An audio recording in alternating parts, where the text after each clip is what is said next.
Former IDF spokesperson Lieutenant Colonel Jonathon Conricus, thank you for joining us as well. Many Israelis have taken to the streets following the devastating deaths of these 6 hostages, calling on Prime Minister Netanyahu to bring the remaining hostages home. Is the Prime Minister doing enough to rescue hostages from Gaza?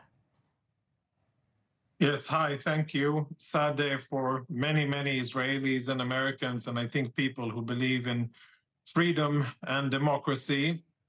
I would say that many Israelis believe that he isn't, and many believe that the priorities of this Israeli government are not straight and have gotten mixed up, and that is why people probably will take to the streets and express their frustration with the fact that these 6 hostages were alive for 330 days in Hamas captivity, in hell underground, and were executed by their Hamas captors just one day before their bodies were taken out. And what Israelis now are saying, like the summary of the debate here is, what is the Israeli government willing to pay in order to get hostages back, live hostages back?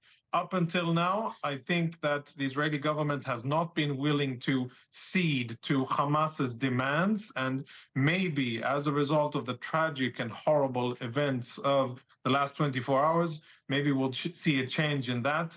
At the end of the day, I think we have to be clear about really the cause and effect here.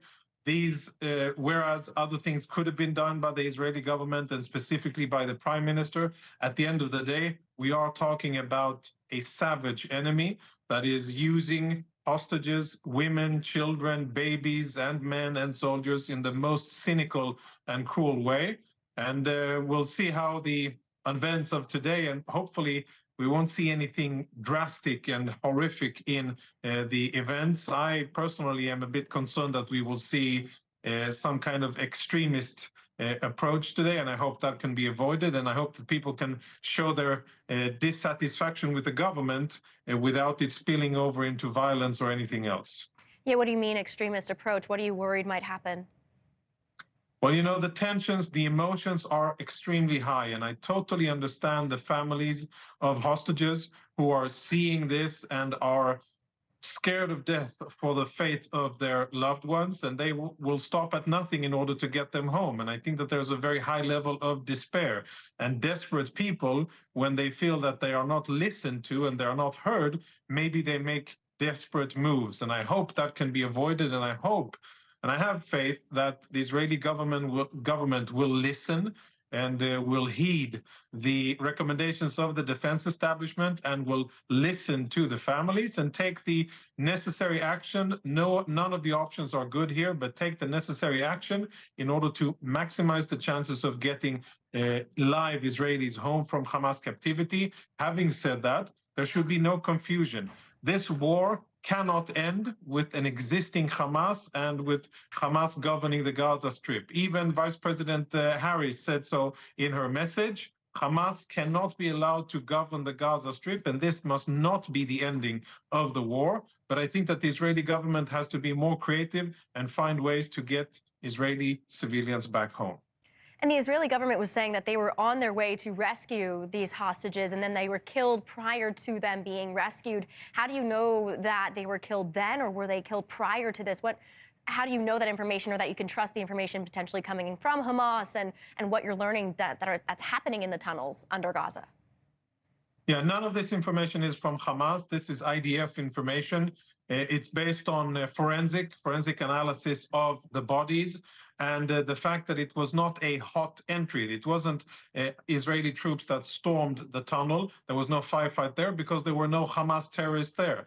And based on a forensic analysis of the bodies and the remains, what is the working assumption is that they were executed hours to within a day of the time that their bodies were found. And the assumption is that Hamas terrorists, they understood that the IDF was nearby, searching, looking, trying to find them, but not really at the tunnel location itself, and then maybe panicked, maybe understood that there's no other way. They executed the Israeli hostages and then fled. And the Israeli soldiers got there and unfortunately got there too late and only found bodies. Our hearts are certainly with those families today. Former IDF spokesperson, Lieutenant Colonel Jonathon Conricus, thank you for your insight. We appreciate your time today. Thank you so much for having me. For more, here is now Liran Berman, whose twin brothers, Ziv and Gali Berman, remain hostages in Gaza after being abducted from a kibbutz near the Supernova Festival on October 7th. We are so sorry for this news today. I cannot imagine how you must be feeling. If you could put into words what's going through your mind right now. I think that by now my mind is blank. It's been a sleepless night since yesterday evening that the rumors have started. I don't think that our heart can be broken anymore, but what left of it certainly stopped. We felt like out of breath, totally out of breath, until the confirmation of the IDF spokesperson. We felt like we are in a Russian roulette. If my loved one, my twin brothers, Gali and Ziv, are among the hostages who got back as bodies, or is it other families? Who is it? It's been a long evening, a sad morning, devastating 11 months. Thank you for talking with us this morning. I'm curious, what's the latest you've heard on your brother's condition, and how do you maintain this hope that they are still out there alive, waiting to be rescued? Our last information about them is from the hostages who came back in the first deal. It was in the 54, 56th day of October, since October 7. Since then, so we have no new information about them. But because no one told us otherwise, we firmly believe that they are still alive. The hostages who came back saw them separately. We know by now that they were kidnapped together from Kibbutz Kfar Aza, from their rooms in Kibbutz Kfar Aza. And they were separated early on, first day. And the hostages who came back saw them separately. They were alive. They weren't seriously hurt in the abduction, but the trauma of kidnapping and being in tunnels for 331 days certainly did a lot to them. What do you want to see from Netanyahu or others in the government? Are they doing enough, do you think, to reach a ceasefire and hostage agreement? Obviously not enough, because my brothers are not here.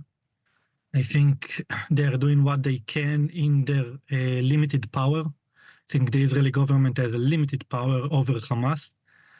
I think the world is not doing enough. I think the US has done a lot for us, the families, and for us, Israel. President Biden has been with us since October 8th.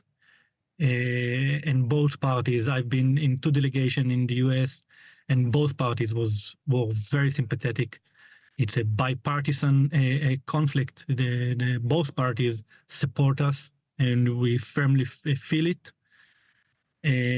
But I think the world as a whole is not doing enough to pressure Iran and to pressure Hamas. Israel is doing what they can, and President Netanyahu is doing, Prime Minister Netanyahu is doing whatever is in his power to release the hostages. But I think Hamas is to blame. Hamas kidnapped my brothers. Hamas is holding them for almost 11 months, and Hamas killed those 6 hostages. Thanks so much for watching. Go to joinnn.com to find NewsNation on your television provider. And don't forget to click the red subscribe button below to get more of NewsNation's fact-driven, unbiased coverage.